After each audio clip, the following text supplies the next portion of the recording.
स्वामी जी, सुगम अनुग्रह, ये अनुग्रह कैसे हुए और हम पसरे कैसे? बस ये दो शब्दों का विस्तार हमें मार्गदर्शन दीजिए। नारायण नारायण नारायण। आपका स्वागत है स्वामी जी। सभी को मेरा हरिओम। नारायण। आवाज आ रही है? बिल्कुल। हाँ जी। Thank you. बड़ा सुंदर चित्र है ये, देखिए जानकी जी का मुद्रिका देते हुए। तो हम लोग अपने विषय में प्रवेश करते हैं। अज्ञानतिमिरान्धस्य ज्ञानाञ्जनशलाकया चक्षुरुन्मीलितं येन तस्मै श्रीगुरवे नमः। ॐ हनुमते नमः। ॐ श्री सद्गुरु चरण कमलेभ्यो नमः।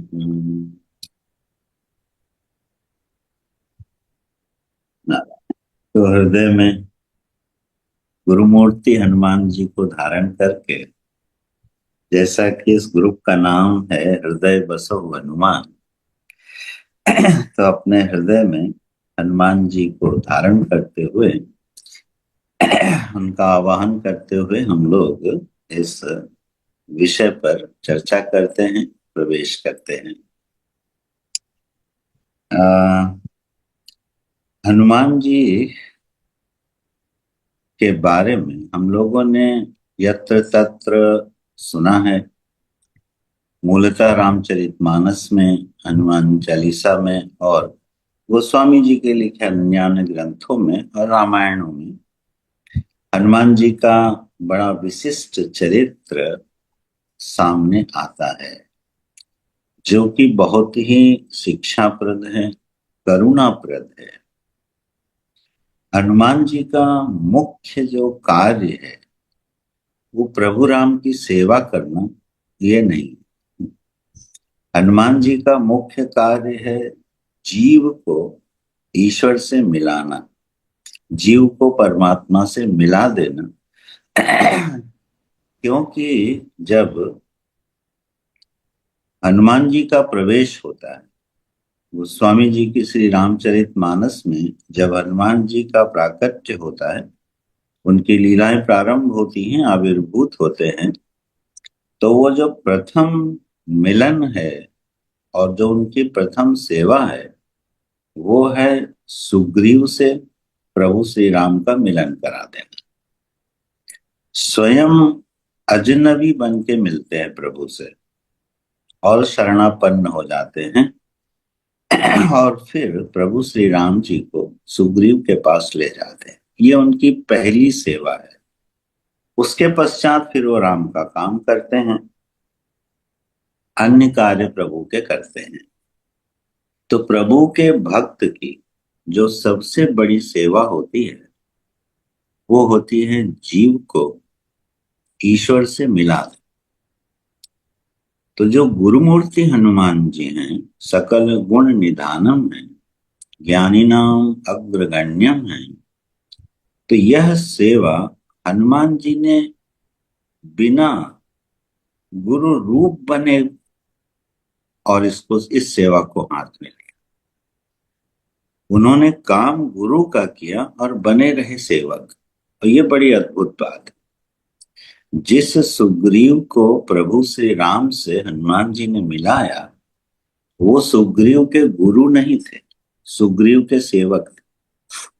किष्किंधा के सेवक थे, सुग्रीव राजा थे और हनुमान जी उनके सेवक थे। और काम क्या किया? प्रभु श्री राम से मिला दिया। तो गुरु हो के गुरु का काम करना यह सर्व विदित है, लेकिन सेवक हो के गुरु का काम करना यह हनुमान जी की विशिष्टता है, अति विशिष्टता है। और पूरे जीवन पर्यंत हनुमान जी इसी सेवक भाव में, इसी विनम्र भाव में, शरणापन्न भाव में रहे। और प्रभु की सेवा करते रहे, प्रभु के सारे कार्यों को करते रहे। ऐसे हनुमान जी के चरित्र में बहुत सारी शिक्षाएं सन्निहित हैं। तो हम लोग हनुमान जी का स्मरण करके शनै शनै अपने उसी विषय पर प्रवेश करते हैं। तो सुग्रीव जो है रामचरितमानस में वो जीव है और राम जो है वो ब्रह्म है। बाली जो है वो कर्म है, दुष्ट कर्म है जो जीव का पीछा किए करता है और जीव अपने दुष्ट कर्मों के फलों से भागता रहता है। तो जीव रूपी जो सुग्रीव है वह अपने दुष्ट कर्मों से यत्र तत्र पूरे संसार में भागता है, लेकिन उसको कहीं चैन शांति शरण नहीं मिलती है। तो ऋष्यमुख पर्वत पर जो ऋषियों के अनुग्रह से, ऋषियों के शाप से जो वाली को दिया था, उसकी वजह से वो ऋष्यमुख पर्वत सुरक्षित है। सुग्रीव उस पर्वत पर अपनी जान की रक्षा कर पाते हैं। ये सत्संग की भूमि है। तो यावत पर्यंत मनुष्य सत्संग की भूमि में आरूढ़ रहता है, दुष्ट कर्म और उसके फल उसके पास पहुंच नहीं पाते हैं। और फिर अगर सेवक हनुमान जी के जैसा मिल जाए तो बात बन जाती है। तो हनुमान जी ने सबसे प्रथम कार्य क्या किया कि न केवल जीव का ईश्वर से मिलन कराया, बल्कि जीव को उठा के ईश्वर तक नहीं लाए, ईश्वर को ही उठा के जीव तक ले गए। ये बड़े अद्भुत कार्य। नहीं तो जीव को ही ईश्वर तक आना पड़ता है, यहां उल्टा हुआ। ईश्वर को, ब्रह्म को, परमात्मा को अपने कंधों पर रख के सुखपूर्वक वो सुग्रीव के पास ले जाते हैं और उनका मिलन करा देते हैं। तो यह जो चरित्र हनुमान जी के मानस में दृष्टिगोचर होते हैं वो हृदय को अभिभूत कर देते हैं। सेवक होके गुरु का काम करना, जीव को अपने स्थान पर बैठे बिठाए ही ईश्वर को उठा के वहां तक पहुंचा देना, और ईश्वर के बिगड़े हुए कामों को बनाना। प्रभु श्री राम अपने अवतार लीला में जहां जहां पर दुखी हुए, जहां जहां पर यो कहिए कि फंस गए, वहां पर हनुमान जी आगे आते हैं और ईश्वर के रुके हुए कार्यों को सिद्ध करते हैं। यह सब हनुमान जी के चरित्रों का एक विशिष्ट भावपूर्ण अनुकरण है, मूल्यांकन है। तो अस्तु, हनुमान जी के कुछ इन्हीं विशिष्ट चरित्रों को हृदय में धारण करके राम दुआरे तुम रखवारे होत न आज्ञा बिनु पैसारे, यह जो चौपाई है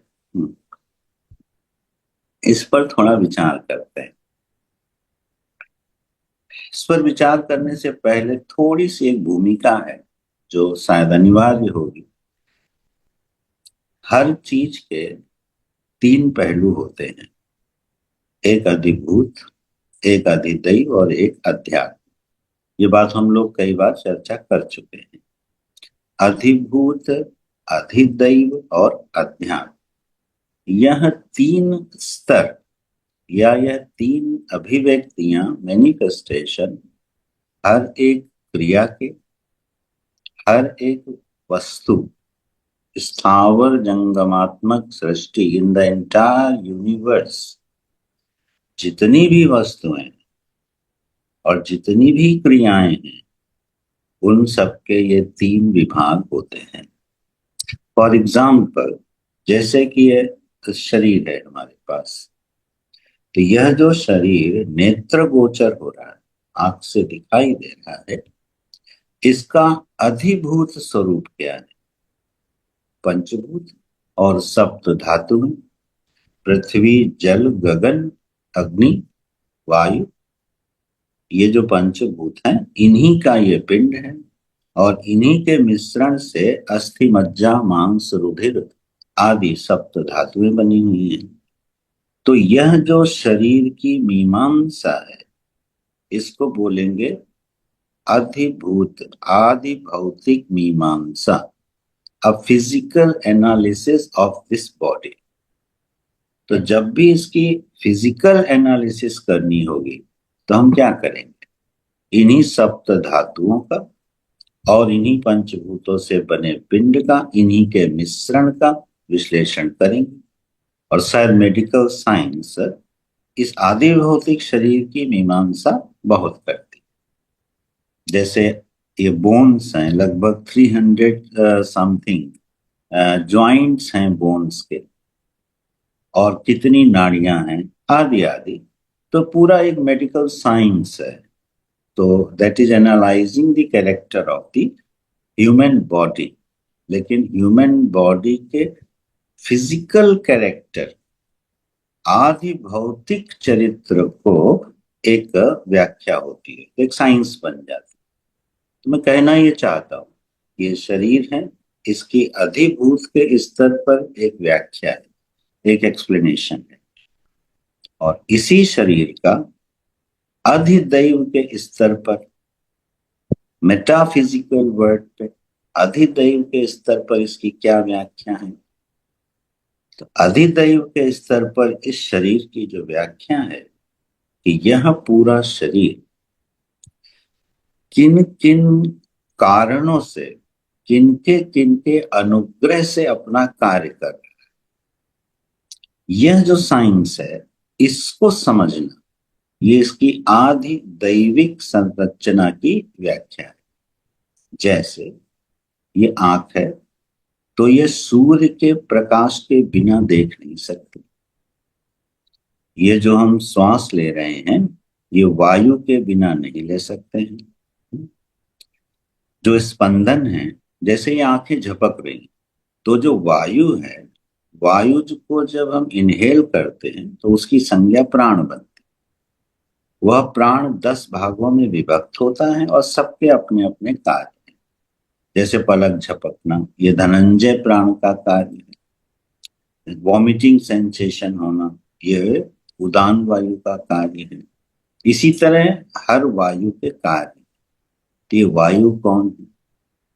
तो वायु को कह दिया गया ये देव है, और उन देव की एक अनुग्राहक शक्ति है।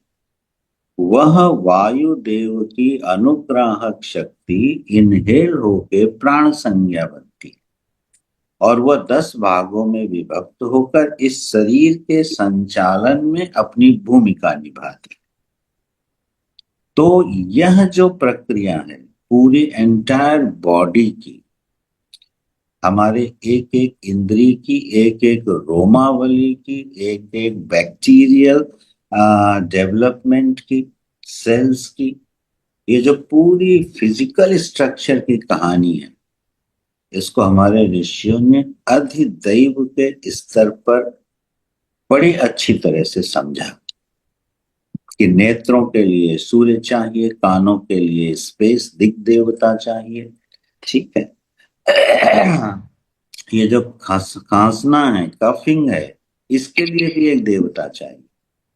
So the entire body is supported by the many forces। वो जो ताकत है वो कहाँ से मिल रही? अगर वायु ना हो तो हम क्षण मात्र के लिए जी नहीं सकते। सूर्य ना हो तो हम कुछ कार्य नहीं कर सकते। प्रकृति के जितने अनुग्राहक तत्व हैं, फोर्सेस हैं, उन्हीं को हमने देवता कहा। उन देवताओं का हमारे इस फिजिकल स्ट्रक्चर के साथ संबंध क्या है? ये हो गई आदि दैविक मीमांसा। ये तो जस्ट फॉर एग्जांपल हम लोग अपने विषय पे चलते नहीं, बहुत लंबा हो जाएगा। तो ये आदि दैविक स्तर हो गया। और इसी शरीर का आध्यात्मिक स्तर क्या है? अध्यात्म भाव क्या है? तो हमारा मन में उठने वाली संवेदनाएं, हमारी कामनाएं, उन मन के संवेग, संस्कार, ये ज्ञान और अज्ञान, ये बुद्धि की मीमांसाएं, ये खोजें, यह जो स्ट्रक्चर है इसको बोलते हैं अध्यात्म, और इसकी एक साइंस है। तो गीता आदि जो हमारे शास्त्र हैं, उपनिषद आदि जो शास्त्र हैं, वो क्या है? आध्यात्मिक मीमांसाओं के लिए है, आध्यात्मिक शास्त्र। आयुर्वेद आदि के शास्त्र अधिभूत के लिए हैं, उपासना आदि के शास्त्र अधिदैव के लिए। So the entire structure is divided and connected through this way. अधिभूत, अधिदैव और अध्यात्म के स्तर पर। तो इनके बीच में जो फाइन ट्यूनिंग होती, तो जो जीव, जो मनुष्य, एनी ह्यूमन बीइंग जब इसमें बढ़िया ट्यूनिंग कर ले जाता है, अधिभूत, अधिदैव और अध्यात्मिक फाइन ट्यूनिंग हो जाती है, राम के द्वार तक पहुंचना हो जाता है। तो यह जो हमने अभी त्रिधा विभाग की बात कही, तो हमारे राम जी और हनुमान जी इन तीनों स्तरों पर क्या हैं, ये बात अगर हम समझें तो राम दुआरे तुम रखवारे की बात शायद कुछ अधिक खुल पाए। क्योंकि ऐसा तो नहीं है कि अयोध्या में राम जी बैठे हैं और हमें जाना है और हनुमान जी गदा लिए बैठे हैं और हम जाके पसर जाएं, फैल जाएं। ठीक है, हालांकि वह पसरे का अर्थ अभी आएंगे, वो अवधी भाषा में थोड़ा भिन्न है। तो हम फैल जाएं वहां जाके या बैठ जाएं और हमको अयोध्या में प्रवेश करना हो, ये अधिभूत के राम जी जो अब हमारे सामने नहीं है, वो त्रेता युग में अयोध्या में हुए थे और लीला संवरण करके चले गए। तो जो राम जी हैं हमारे, उनका अधिभूत स्वरूप अयोध्या में दशरथ नंदन राम है। उनका अधिदैव स्वरूप क्या है? इस ब्रह्मांड की जितनी भी अनुग्राहक शक्तियां हैं, जिनकी संख्या 3300 है अकॉर्डिंग टू द वृहदारण्यक उपनिषद।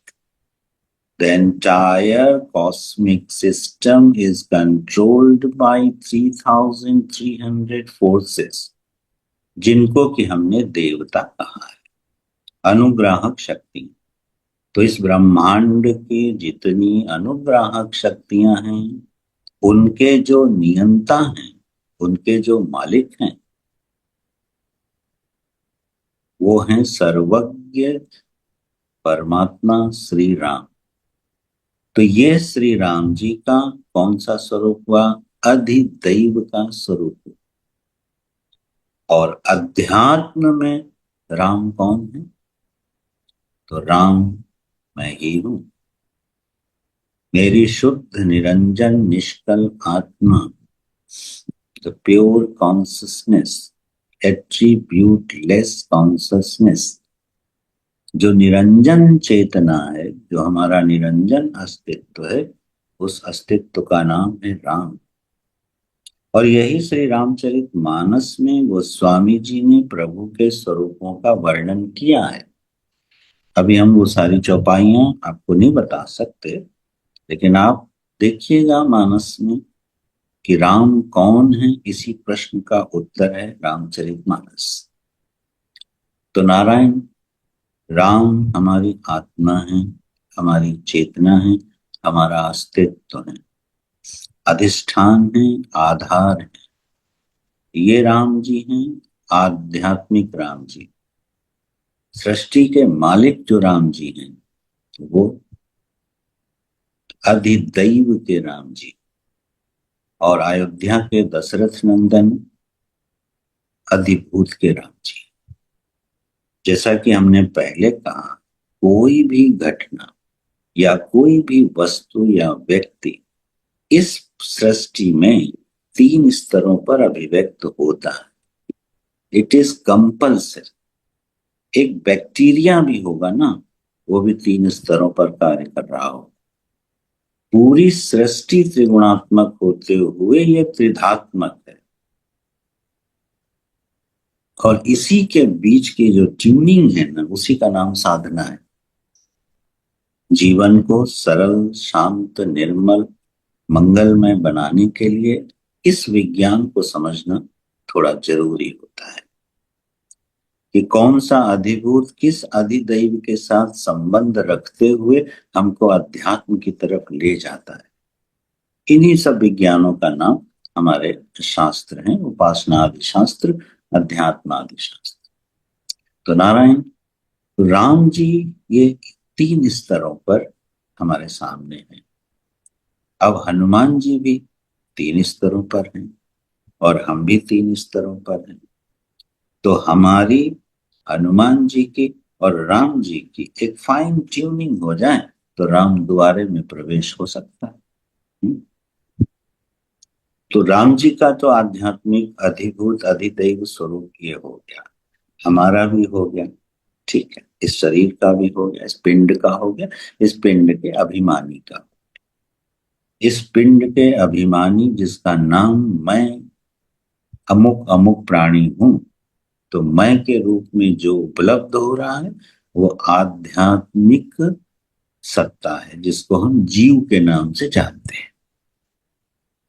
अब हनुमान जी का स्वरूप क्या है 3 स्तरों पर? तो हनुमान जी हमारे अधिभूत में क्या है? अधिभूत में भी हनुमान जी बड़े विशिष्ट हैं। केसरी नंदन, अंजनी नंदन, वानर रूपी देह में उनकी अभिव्यक्ति है, ठीक है, वानर बने हुए हैं भगवान। ये उनकी अधिभूत की बात है। गौर वर्ण, सोने के सुवर्ण सदृश उनका वर्ण है, बल में इतने बढ़े हुए हैं, ठीक है। ये हाँ सारी जो व्याख्या है या चरित्र है हनुमान जी का, वो अधिभूत वाले हनुमान जी का चरित्र है। उनके हाथ में गदा है और हाथ में करताल भी है भजन करने के लिए। प्रभु श्री राम के स्मरण में निमग्न हनुमान जी और गदा लेके संहार करते हुए हनुमान जी, वात्सल्य भाव से अनुग्रहित शिशु के रूप में बैठे हुए हनुमान जी जानकी जी के सामने लंका में, सुग्रीव के कर्णधार हनुमान जी, विभीषण के प्रेरक हनुमान जी, भरत के संवाहक हनुमान जी। बड़ा सुंदर दिव्य चरित्र है रामचरितमानस में हनुमान जी का, अति विशिष्ट चरित्र है। तो अधिभूत के तो ये हनुमान जी हैं जिनकी हमको ढेरों लीलाएं रामायण में, रामचरितमानस में और ग्रंथों में सुनने को मिलती हैं, पढ़ने को मिलती हैं। अधिदैव के हनुमान जी कौन से हैं? ये तो अधिभूत के हो गए। अधिदैव के हनुमान जी कौन? अधिदैव के हनुमान जी भी बड़े विचित्र। शंकर सुवन, फिर केसरी नंदन और फिर पवन पुत्र, माने एक ही हनुमान जी 3 के पुत्र हैं। देख रहे हैं, पिता ही 3 हो गए। शंकर सुवन, शंकर जी के वीर से उत्पन्न हुए रुद्रांश हैं। पवन के द्वारा संवहित है वह वीर, इसलिए पवन पुत्र हैं।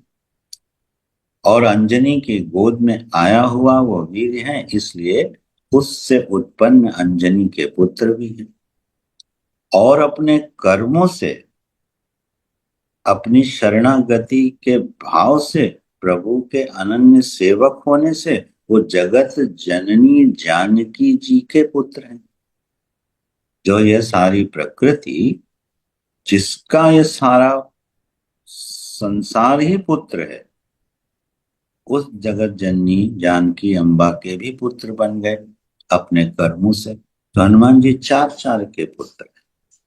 शंकर सुवन है, केसरी नंदन है, पवन पुत्र हैं और जानकी जी के पुत्र संज्ञा को प्राप्त हुए हैं। ये इनके अधिदैव स्वरूप का परिचय करा है। शंकर सुवन होने से वो भक्ति हैं और पवन पुत्र होने से कर्मयोगी हैं।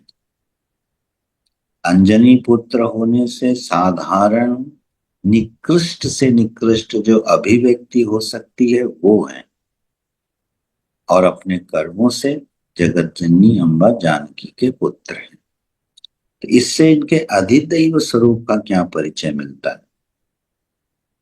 रुद्र के अंश होने से संहारक शक्ति है, पवन का अंश होने से कर्मयोगी होते हुए पालक शक्ति है। तो संहारक और पालक, इन दोनों शक्तियों को अंश रूप में धारण करने वाले हनुमान जी ये अधिदैव स्वरूप। जैसा कि हमने अभी कहा कि इस ब्रह्मांड को 3300 से ये जो फोर्सेस हैं, अनुग्राहक शक्तियां हैं जिनको हम देव संज्ञा प्राप्त होती है, उनमें हनुमान जी पालक शक्ति के भी अंश हैं और संहारक शक्ति के भी अंश हैं। और इसलिए हनुमान जी की जब गदा चलती है तो अच्छे अच्छों के पसीने छूट जाते, कोई उनके सामने टिक नहीं पाता है। जो संहार मचाते हैं, जो उपद्रव मचाते हैं, पूंछ में जो लंका को पहली बार लंका में प्रवेश किए और अग्नि का गोला बना दिए, रावण के पुत्र को मार दिए, उपद्रव विप्लव मचा दिए, युद्ध में जो उनका रूप प्रकट हुआ, जहां जहां संहार करना है वहां रुद्रकांश प्रकट हो जाता है। ये संहारक शक्ति। और पवन पुत्र होने से वो पालक शक्ति, पालक शक्ति होने से जीवों पर अनुग्रह करते हैं। विभीषण को, सुग्रीव को, भगवान के प्रिय भक्तों पर भी अनुग्रह करते, भरत, निषाद, वशिष्ठ, जानकी अम्बा सभी के केंद्र बिंदु बने हुए हैं। तो जो प्रभु के रास्ते पर चलता है, चलता नहीं है, चलना चाहता है, हनुमान जी उसके लिए कर्णधार बन जाते हैं। दृष्टांत सुग्रीव का। ये जो हनुमान जी का स्वरूप है अधिदैव में, वो है पालक रूप और संहारक रूप। तीसरा स्वरूप हनुमान जी का है अध्यात्म। उनका आध्यात्मिक स्वरूप क्या है? तो उनका जो आध्यात्मिक स्वरूप है ना, वो है साधना की वृत्ति। कौन सी साधना की वृत्ति? वो अधिदैव के अनुसार निश्चित हो रही है। ऐसे कर्मयोगी हैं हनुमान जी जैसे पवन। पवन कैसा कर्मयोगी? सभी प्राणियों को निरंतर जीवन देता है, निरंतर, और अरूप रहता है, दिखाई नहीं देता। सूर्य की भी उपमा कर्मयोगी से की जाती। सूर्य भगवान भी कर्मयोगी के दृष्टांत हैं, लेकिन सूर्य भगवान विदित है, सब लोग उनकी पूजा करते, प्रार्थना करते हैं, उनको एक सम्मान है, रूपवान है, सबको दिखाई देते हैं, उनकी सेवाएं सबको दिखाई देती, भले वो ना चाहते हो। लेकिन वायु की सेवाएं अरूप है, दिखाई नहीं देती। यह जो सिद्धांत अध्यात्म में पकड़ना है, कर्मयोगी कैसा बना कि जिसने सेवा जगत की तो छोड़िए, प्रभु की सेवा करी, प्रभु के बिगड़े कामों को बना डाला। ऐसे कार्य करने वाले हनुमान जी कभी गुरु के रूप में पूजे नहीं गए। उन्होंने अपने कभी गुरु रूप को पूजित नहीं करवाया, अपने कर्मों को प्रकट नहीं करवाया। यह काम हनुमान जी ने किया है। और इनको सभा बुलाओ, सर्टिफिकेट दो, माला पहनाओ, इन पे ग्रंथ लिखो, साहित्य लिखो, कोई चर्चा नहीं। हालांकि चर्चा उन्हीं की बहुत हुई, ये नियम दूसरा है। पर आप हनुमान जी के जीवन में देखिएगा, उन्होंने ये कभी नहीं चाहा कि उनको सामने, उनकी कृतियों को उनके सामने लाया जाए। जानकी जी से मिलके जब हनुमान जी आते हैं, प्रभु के चरणों में प्रणाम करते हैं और भगवान कहते हैं कि कब तुमसे उऋण में न, मैं तुम्हारा ऋणी हो गया हनुमान, तुमने इतना बड़ा मेरा काम कर दिया। हनुमान जी गिर जाते, प्रभु मुझसे कोई गलती हो गई क्या? मैं आपका ऋणी, आप हमारे ऋणी हो गए, ये भाव भी आपके अंदर कैसे आ गया? हनुमान जी विकल हो जाते हैं, विफल हो जाते हैं, गिर जाते हैं। माने उनको थैंक्स भी नहीं चाहिए, ईश्वर का धन्यवाद भी नहीं चाहिए, मनुष्यों का तो छोड़। तो पवन पुत्र होने से जो कर्मयोगी है वो अरूप कर्मयोगी है, और दुष्ट वृत्तियों को पास आते ही रुद्रांश है तो जला डालते। असत वृत्तियों के हनुमान जी पोषक नहीं है, इसलिए ब्रह्मचारी, कामी नहीं, कामना उनको छू तक नहीं गई कभी, निर्विवाद चरित्र है। तो जीवन की जो असत वृत्तियां, उनके जबरदस्त प्रबल संगारक हैं, उसमें कहीं भी चूकते नहीं, कोई समझौता नहीं करते। तो अध्यात्म में हनुमान जी का क्या स्वरूप बना? आई विल रिपीट, हम ध्यान दीजिएगा। हमने राम जी के आध्यात्मिक, आधिदैविक और आधिभूत स्वरूप पर बात करी। हमने अपने शरीर पर इसके अधिभूत, अधिदैव, अध्यात्म पर बात करी, और अब हनुमान जी के अधिभूत, अधिदैव और अध्यात्म स्वरूप पर बात करें। अब हमको करना क्या है? ट्यूनिंग कर, इसमें खिचड़ी नहीं करनी, इसमें इधर का धागा उधर, उधर का सिद्धांत इधर, ये नहीं मिलाना है, इसको हम अलग अलग करते हैं। अधिभूत के राम आज हमारे पास नहीं है, इसलिए गदाधारी हनुमान जी द्वार पर बैठे हो और हमें अयोध्या जाना हो, ये बात नहीं। तो अधिभूत की बात अभी नहीं हो सकती, त्रेता में हो सकती। हो सकता है हम भी त्रेता में रहे हों और रहे भी हों, और इतने दुष्ट रहे हों कि गए हों, हनुमान जी ने गदा मार के भगा दिया हो कि तुमको यहाँ तुम्हारी छाया भी अयोध्या में नहीं पड़नी चाहिए। हो सकता है हमें प्रवेश न मिला हो।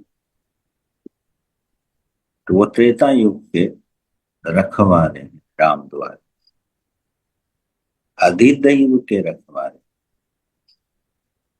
अधिदैव में जो पालक शक्ति है, जो अनुग्रह शक्ति है, दो संहार शक्ति है, दोनों के मिश्रित देव हैं, ठीक है, और द्वार पर बैठे हैं।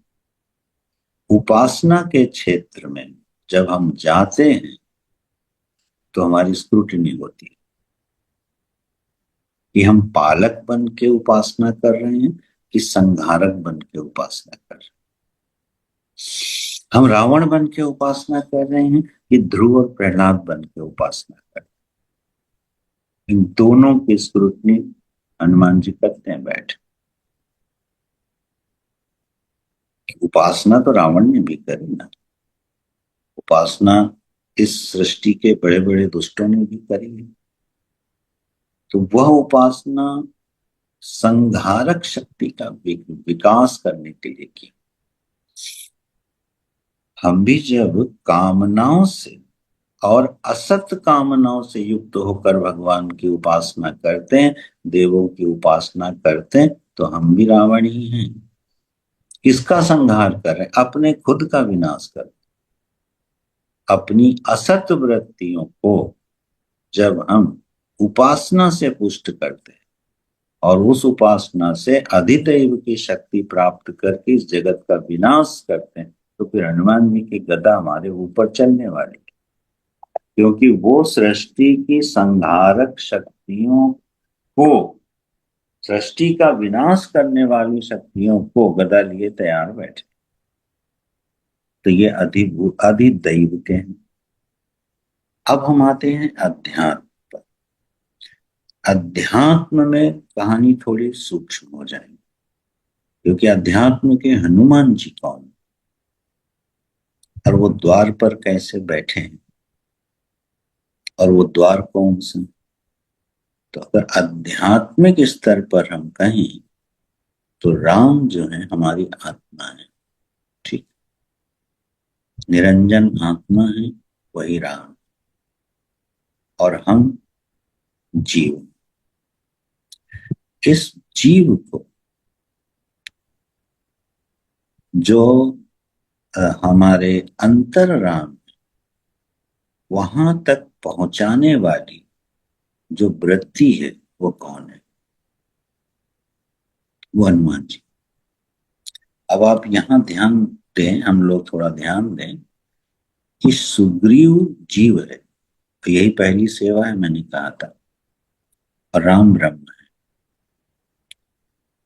तो राम को उठा के हनुमान जी लाते सुग्रीव के पास तक, और यहां हम क्या कर रहे हैं? हम राम के पास जाने का प्रयास कर रहे हैं। तो राम का जो द्वार है, उस द्वार से हम कहीं दूर नहीं है, द्वार हमारे सामने है, लेकिन वो द्वार हमको दिखाई नहीं दे रहा, द्वार की दिशा नहीं दिख रही है कहाँ। हम द्वार के सन्मुख ही बैठे, लेकिन वह द्वार हमारे लिए प्रविष्ट होने का अवसर नहीं मिल रहा, शायद उसकी दिशा नहीं मिल रही, या उतना बल नहीं मिल रहा कि हम उसमें प्रवेश कर जाएं। तो यह जो राम का द्वार है, यहां जब स्वामी जी ने पंक्ति लिखी है, होत न आज्ञा बिनु पैसारे, तो मैं पहले ये निवेदन करूं कि पैसारे शब्द जो है वो अवधी भाषा का शब्द है, और प्रवेश अर्थ संस्कृत का जो प्रवेश है उसी का अपभ्रंश होकर अवधि में पैसारे बोलते हैं, जिसका अर्थ है प्रवेश करना। तो हनुमान जी की आज्ञा के बिना राम के द्वार में प्रवेश नहीं। चौपाई का अर्थ तो ये शब्द के अनुसार। दूसरा अर्थ भी बहुत सुंदर है, जिस पर 3-4 दिन पहले हमारी पवन जी से बात हुई थी। बड़ा सुंदर भाव था, पसरे कैसे, और पसर जाए तो फिर हमको हनुमान जी उठा ले जाए। वो बड़ा मनोरम भाव है, इस पर भी हम लोग 2-4 मिनट चर्चा करेंगे।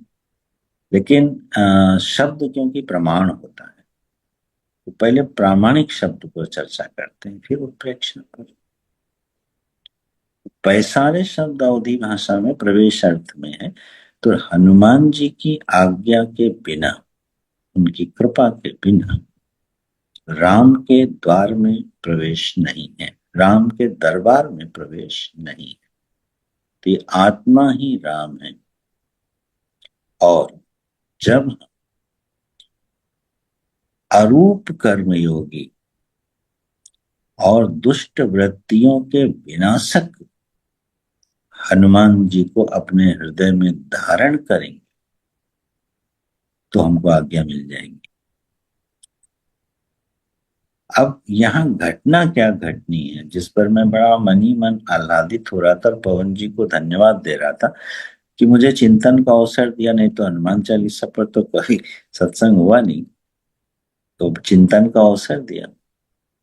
तो ये हनुमान जी का जो हमको भगवान ने प्रसाद दिया, तो भाई राम जी को उठा के ले आएंगे, तुम न यार हिलो डुलो, ज्यादा मत तड़पो, परेशान मत हो, बेचार ये अपने आप को उलझन में मत डालो, तुम बैठ के अपना काम करो। ये हनुमान जी खुद ही राम जी को उठा लाएंगे। ये बड़ा मधुर था। हमें राम जी के द्वार में अपने अंतर आत्मा के साम्राज्य में प्रवेश करना है, ये जीव नहीं कर सकता, ये हम नहीं कर सकते।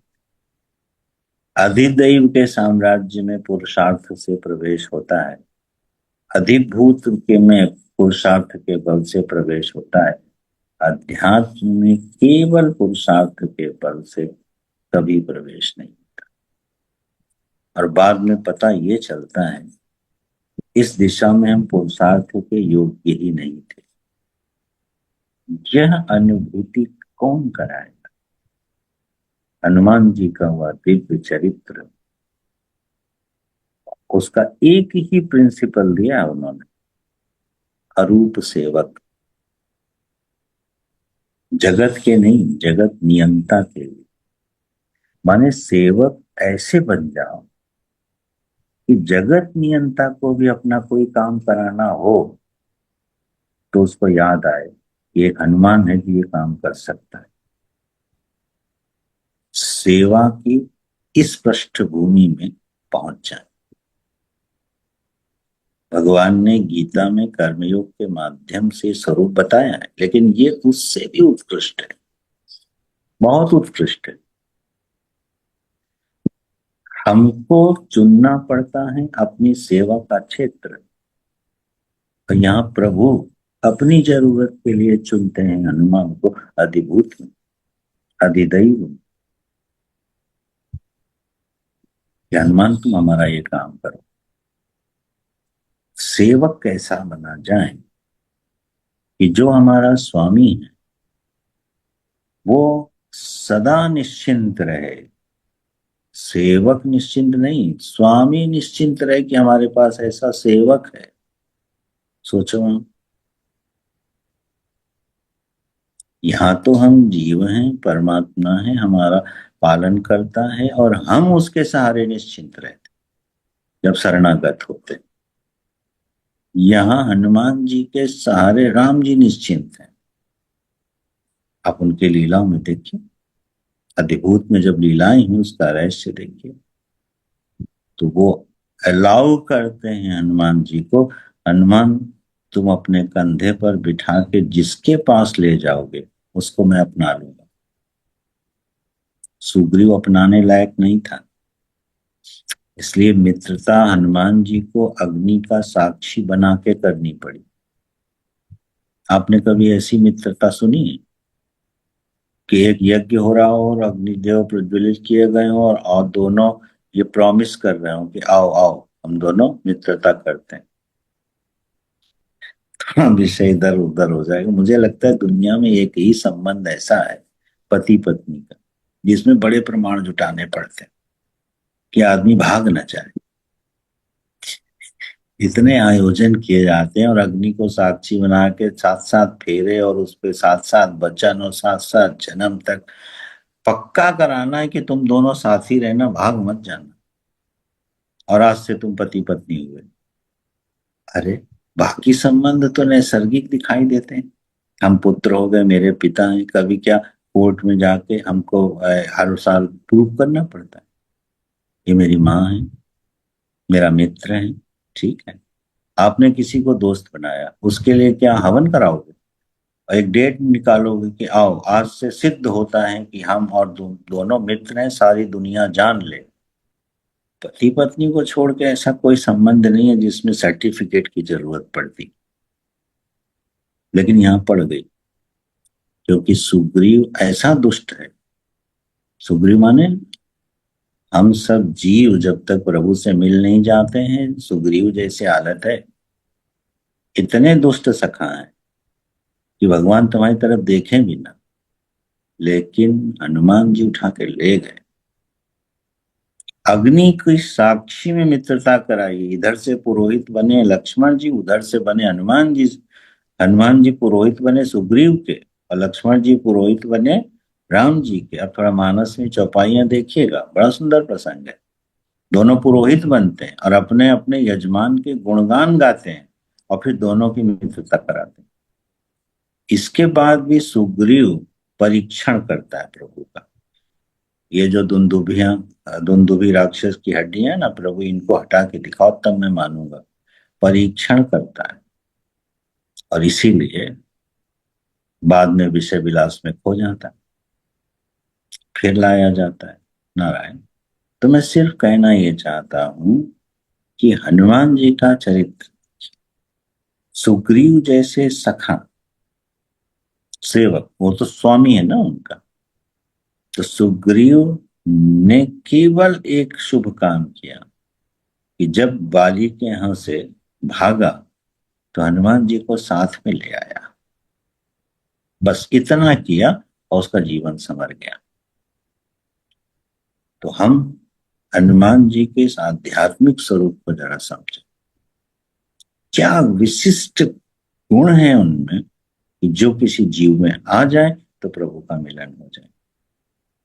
और ये वृत्ति अगर हम संभाले रहे तो प्रभु हमारे मित्र बन के हमारे साथ रह के हमारी रक्षा भी करते रहेंगे।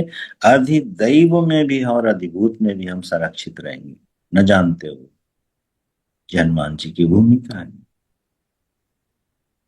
तो राम जो हमारी आत्मा है, हमारा निरंजन स्वरूप है, वहां तक अगर हमें कोई पहुंचा सकता है तो हनुमान जी पहुंचा सकते हैं। अपने कंधों पर प्रभु को बिठा के हमारे पास लाके खड़ा कर देंगे। तो वह वृत्ति अध्यात्म में हनुमत वृत्ति है जो इस जगत की निष्काम सेवा में डूब जाए, अरूप की तरह उसका अपना कोई अस्तित्व ही न बचे, ऐसी सेवा में डूब जाए। यही यही परिचय दिया है गोस्वामी जी ने। सो अनन्य जाके अस मति न टरई हनुमंत, मैं सेवक सचराचर रूप स्वामी भगवंत। अनन्यता की परिभाषा दी गोस्वामी जी ने। अनन्य कौन है? बोले अनन्य वही है हनुमंत जो इस पूरे जगत को मेरा स्वरूप समझता है। मैं सचराचर रूप स्वामी भगवंत। जिस दुनिया में हम रह रहे हैं, इस दुनिया में हे हनुमान अनन्य भक्त वो है जो इसको स्वामी की तरह पूजा करता है। अब सोच कर देख, इस जगत में हम रह रहे हैं, जगत को तो पहले तो हम भोगना चाहते हैं, भोग की दृष्टि से देखते हैं। इस पर हमारी पिछले सत्र में बहुत चर्चा हुई थी वृहदारण्यक पर। इस जगत को हम भोगना चाहते हैं, इस जगत पर हम शासन करना चाहते हैं, इस जगत में हम अपनी अपनी नाम प्रतिष्ठा को का झंडा गाड़ना चाहते हैं, हम इस जगत के मालिक बन के रहना चाहते हैं। कहां से राम जी तक पहुंचेंगे?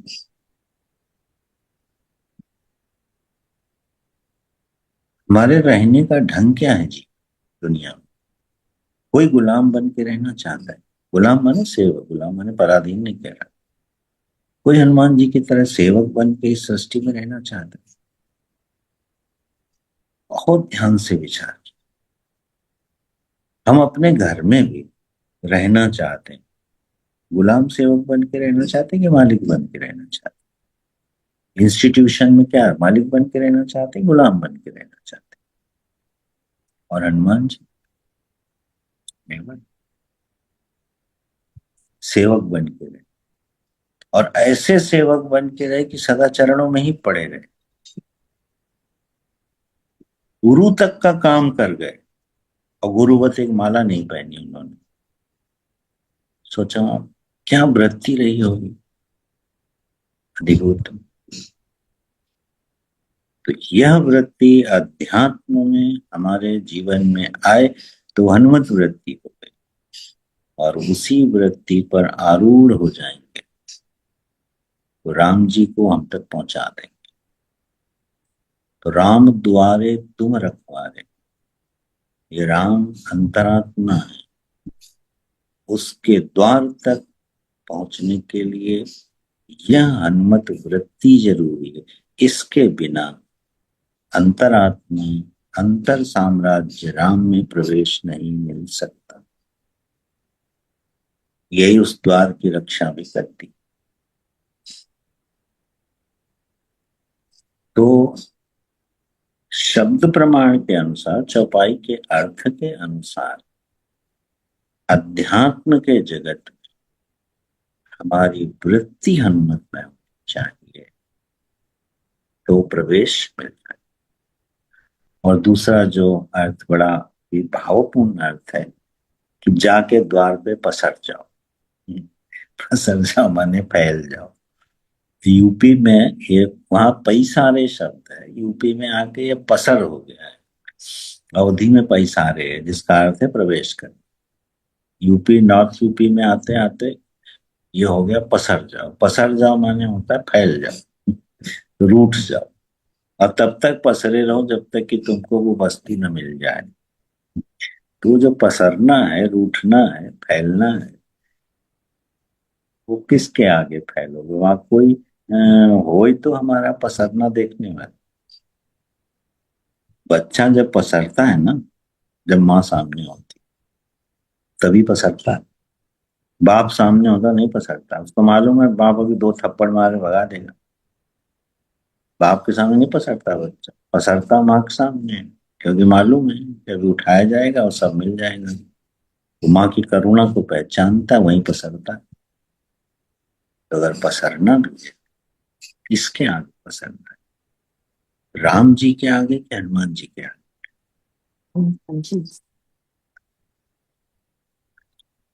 राम के आगे पसरने से कुछ नहीं, क्योंकि वो निष्क्रिय निरंजन तत्व में कुछ करेंगे नहीं। पसर जाओ हनुमान जी के आगे। क्या पसर जाओ? जिन कारणों से आप इतने प्यारे हो गए उनके, हमको नहीं बना सकते, उनके सामने पसर जाओ लड्डू लेके। कि जिन कारणों से प्रभु आप इतने प्यारे हो गए प्रभु के, तो हमको क्यों नहीं बनवा रहे हो इतना प्यारा? चलो उनके सामने जिद्दी कर जाओ, उनके सामने पसर जाओ। तो शायद ये पसरना हनुमान जी के साथ, और वो फिर राम जी को उठा के ले आए। तो ये भी बड़ा भावपूर्ण अर्थ है, जो कि साधना के लिए बड़ा उपयोगी हो सकता है। जीवन में हनुमत वृत्ति जो आएगी, वो राम जी की कृपा से नहीं आएगी, वो हनुमान जी की कृपा से। भक्ति भक्तों से मिलती है, भगवान से नहीं मिलती। भगवान से तो करुणा मिल सकती है, भगवान से भक्ति कहाँ मिलेगी? अच्छा बताओ, भगवान किसकी भक्ति करें? भक्ति का नाटक करते हैं भक्तों के सामने। भगवान किसी के भक्त हो सकते हैं? अगर हो भी गए तो उनकी लीला होगी। तो भक्ति किसके पास है? भगवान के पास कि भक्तों के पास? तो अगर हमें भक्ति चाहिए तो जिसके पास है उसी से मिलेगी ना। भगवान से तो झूठी भक्ति मिलेगी, असली भक्ति तो मिलेगी संतों से, भक्तों से। तो ये मांग पसर जाए हनुमान जी के सामने, और ये मांग उठ जाए कि प्रभु जरा ये जो आपका अरूप सेवक का स्वभाव है ना, जिसने आपको इस जगत का ही नहीं जगत नियंता का प्रिय बना दिया, उसकी थोड़ी प्रसादी हमें भी दे दी जाए। तो राम दुआरे तुम रखवारे, होत न आज्ञा बिनु पैसारे। आपकी आज्ञा के बिना प्रवेश मिलेगा नहीं, माने हनुमत वृत्ति और हनुमत कृपा के बिना अध्यात्म अंतर साम्राज्य में प्रवेश नहीं मिलेगा। तो पहले तो हमें ये देखना है, अधिभूत की समस्या हो तो गदाधारी हनुमान जी, अधिदैव की समस्या हो तो अनुग्राहक हनुमान जी, अध्यात्म की समस्या तो शरणागत प्रिय हनुमान जी। हमारे आराध्य हनुमान जी का कौन सा स्वरूप होना चाहिए, ये हमें तय करना है। तो राम दुआरे तुम रखवारे, होत न आज्ञा बिनु पैसारे। तो ऐसी भक्ति मिले, हनुमान जी की ऐसी दृष्टि हमारे ऊपर पड़े, अहंकार और असत वृत्तियों पर गदा चले, टूटे फूटे मामला, और वो निर्मल कोमल वृत्ति जगे जो ईश्वर के अंदर प्रेम पैदा कर दे हमारे लिए, और हमको वहां तक पहुंचा दे या उनको हम तक पहुंचा दे। इसी कामना के साथ आप लोगों का बहुत बहुत धन्यवाद। पवन जी का बहुत बहुत धन्यवाद इसलिए कि उन्होंने मुझे हनुमान चालीसा पर थोड़ा चिंतन का अवसर दिया, नहीं तो उपनिषद आदि से समय नहीं मिलता था। नारायण, बहुत बहुत धन्यवाद। बहुत बहुत धन्यवाद। बड़ी कृपा हुई स्वामी जी। स्वामी जी धन्यवाद। बहुत थैंक यू अद्भुत स्वामी जी, बहुत धन्यवाद, अद्भुत बहुत सुंदर। जी आभार स्वामी जी। अंत में आंसू आ गए स्वामी जी जब आपने बोली है ये बात कि कोटि कोटि नमन। हाँ, जिन बाधाओं, जिन क्या कारणों से आप इतने प्यारे हुए प्रभु के, वो कारण हमें बताओ। बहुत सुंदर स्वामी जी, बहुत ही सुंदर है ये। Thank you so much. एक प्रश्न की शुक्रिया अनुमति स्वामी मिल सकती जी। है? और आपका स्वामी जी, आपने जब बताया सारे माँ के सामने होता है, सो ये चीज बहुत दिनों से मैं कहता रहा हूँ, और अभी तो आपने उसको कील मार के लकीर कर दी कि वही हनुमान जी जो शक्ति स्वरूप है, वही माँ का स्वरूप भी है। सो ये तो पवन जी ने हमें उस मार्ग पे बिठा ही दिया था कि ललिता सहस्त्र नाम और हनुमान चालीसा में किस तरह से हम ओतप्रोत हो जाए, और आपने आज उसे कहते ना कि एंकर कर दिया उस विचार को ही। तो ये तो आज का दिन तो अद्भुत रहा हमारे लिए। हाँ, बड़ी कृपा। सारे मतलब जिद्दी हो गया ना स्वामी जी के, पकड़ लिया कि बस अब हमें तो ये चाहिए ही चाहिए। एक जिद, एक उंगली, पूरा हाथ ही पकड़ लिया, पूरा पकड़ ही लिया कि बस। मैं तो बस प्रश्न था स्वामी जी, छोटा जी सा। माँ, जी। जी स्वामी जी, एक प्रश्न यह था कि हमने देखा है कि जब सेवक पूरी शिद्दत से सेवा करता है तो उसमें एक सेवक का अहंकार जन्म ले लेता है कि मैं उनका सेवक हूँ और उनके हिसाब से कार्य कर रहा हूँ, तो एक सेवक का अहंकार जन्म ले लेता है। तो ये जो आपने हनुमत वृत्ति बताई है, ये हमें किस तरह से फॉलो करनी चाहिए कि हमारे भीतर सेवक वाला अहंकार ना पैदा हो? सेवक वाला अहंकार जब पैदा होता है जीवन में, वो तब पैदा नहीं हो सकता जब हमारी दृष्टि से सेव्य कभी ओझल ना हो। और सेव्य जैसे ही हमारे अंदर अहंकार होता है, हमारे सेव्य को अच्छा नहीं लगता। तो ये जैसे ही हमारी सेव्य को, जिसकी हम सेवा कर रहे हैं, तो जैसे ही हमारी सेव्य की आंखों में आंखें जाती हैं, तो समझ में आता है मेरा ये भाव उसको अच्छा नहीं लगा, तो वो हम उस भाव को छोड़ देते हैं। तो स्वामी के भाव को निरंतर समझे रहना, ये हनुमान जी की विशेषता। उसी के अनुसार वो अपने को नियंत्रित रखे। स्वामी को कभी एब्स्ट्रैक्ट कंसेप्ट्स पर नहीं। जी, एब्स्ट्रैक्ट कंसेप्ट्स को ज्यादा नहीं फॉलो करना है, बार बार हनुमत चरित्र को देखते रहना है, समझते रहना है, उसी पर विचार करते रहना है। बेटर। ठीक, थैंक यू। ठीक है पवन जी, फिर सबको बहुत बहुत धन्यवाद। मिलते हैं फिर। कोटि प्रणाम जी। कोटि कोटि प्रणाम स्वामी जी। धन्यवाद।